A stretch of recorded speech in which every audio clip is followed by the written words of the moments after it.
नमस्कार, स्वागत है आपका। मैं हूं आपके साथ सुमित शर्मा। रायपुर से बड़ी खबर है। थोड़ी ही देर में बीजेपी चुनाव समिति की बैठक होनी है। कुशाभाऊ ठाकरे परिसर में बैठक होगी। भानु प्रतापपुर विधानसभा उपचुनाव की तैयारियों पर चर्चा होगी। उपचुनाव के लिए प्रत्याशी को लेकर भी चर्चा होगी। शिव प्रकाश और अजय जामवाल बैठक लेंगे। अरुण साव, रमन सिंह, नारायण चंदेल भी शामिल होंगे। उपचुनाव में टिकट के लिए 16 दावेदारों ने दावेदारी पेश की है। ब्रह्मानंद नेताम का नाम सबसे आगे है। तो अब से थोड़ी ही देर में बीजेपी चुनाव समिति की एक अहम बैठक। मुद्दा रहेगा भानु प्रतापपुर विधानसभा का उपचुनाव। कुशाभाऊ ठाकरे परिसर में बैठक का आयोजन। भानु प्रतापपुर विधानसभा उपचुनाव की तैयारियों पर चर्चा, रणनीति पर चर्चा और सबसे अहम है प्रत्याशी पर मंथन। उपचुनाव के लिए प्रत्याशी को लेकर चर्चा होगी। शिव प्रकाश और अजय जामवाल बैठक लेंगे। बैठक में अध्यक्ष अरुण साव, पूर्व सीएम डॉक्टर रमन सिंह, नेता प्रतिपक्ष नारायण चंदेल शामिल होंगे। उपचुनाव में टिकट के लिए 16 लोगों ने दावेदारी अपनी पेश की है और दावेदारों में ब्रह्मानंद नेताम का नाम सबसे आगे चल रहा है।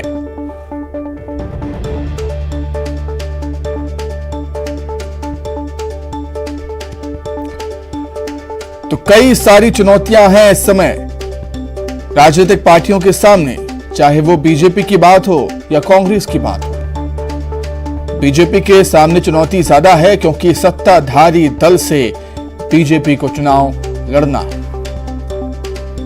भानु प्रतापपुर विधानसभा उपचुनाव की तैयारियां दोनों ही पार्टियां कर रही हैं और दोनों ही पार्टियों ने अभी प्रत्याशी का ऐलान नहीं किया है। प्रत्याशी का चुनाव काफी अहम होता है किसी भी इलेक्शन के लिए। एक अच्छा प्रत्याशी आपको चुनाव जितवा सकता है, ये दोनों ही पार्टियां जानती हैं और यही वजह है कि मंथन का दौर लगातार जारी है प्रत्याशी चयन को लेकर। बीजेपी की बात करें तो उपचुनाव में टिकट के लिए 16 लोगों ने दावेदारी पेश की है अपनी और इन दावेदारों में ब्रह्मानंद नेताम का नाम सबसे आगे चल रहा है। अधिक जानकारी के लिए हम सीधे रुख कर लेते हैं। देवव्रत भगत हमारे साथ जुड़ गए हैं इस समय। देवव्रत, प्रत्याशी कौन होगा ये तो आने वाला वक्त ही बता देगा, लेकिन नई टीम के लिए, बीजेपी की नई टीम हम इसलिए कह रहे हैं क्योंकि प्रदेश अध्यक्ष और नेता प्रतिपक्ष बदले गए हैं। इस नई टीम के लिए पहला चुनाव है ये और बड़ी चुनौती।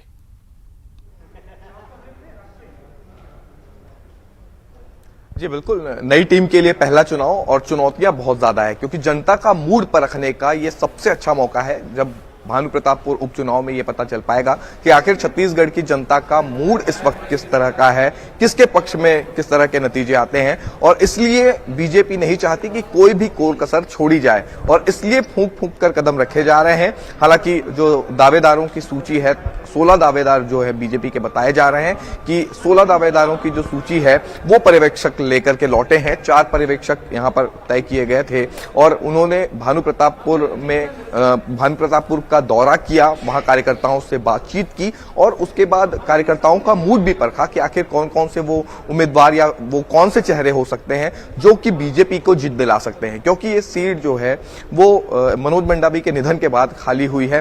कांग्रेस का वर्चस्व इस सीट में रहा है और ऐसे में उम्मीदवार ऐसा हो जो कि कांग्रेस को चुनौती देने वाला हो। जिस तरह से ये भी बताया जा रहा है कि कांग्रेस जो है वो एक तरह से मनोज मंडावी की जो पत्नी है उनको खड़ा कर सकती है। हालांकि वहां पे भी दावेदारों की बड़ी फहरिस्त है। तब ऐसे में जो उम्मीदवार चयन है उसको लेकर के ये पूरा मंथन चल रहा है। बीजेपी के तमाम जो दिग्गज चेहरे हैं वो इस बैठक में शामिल हुए हैं।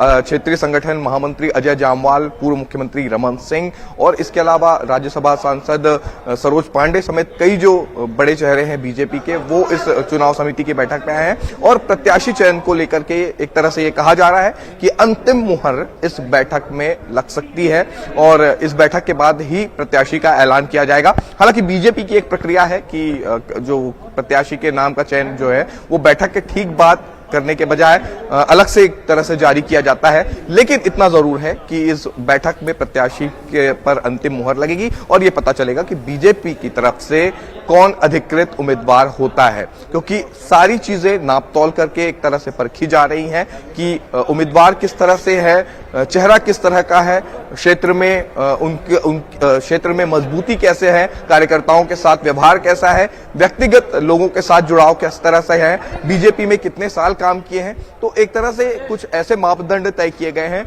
जिसके आधार पर जो व्यक्ति आगे बढ़ता है उसी को ही ये माना जाएगा कि बीजेपी का जो उम्मीदवार है वो हो सकता है। मंथन जारी है और मंथन के बाद पता चल पाएगा कि अंतिम मुहर किस पर लगती है। जी ठीक है देवव्रत, बहुत धन्यवाद आपका जुड़ने के लिए और तमाम बातचीत के लिए आपका बहुत धन्यवाद।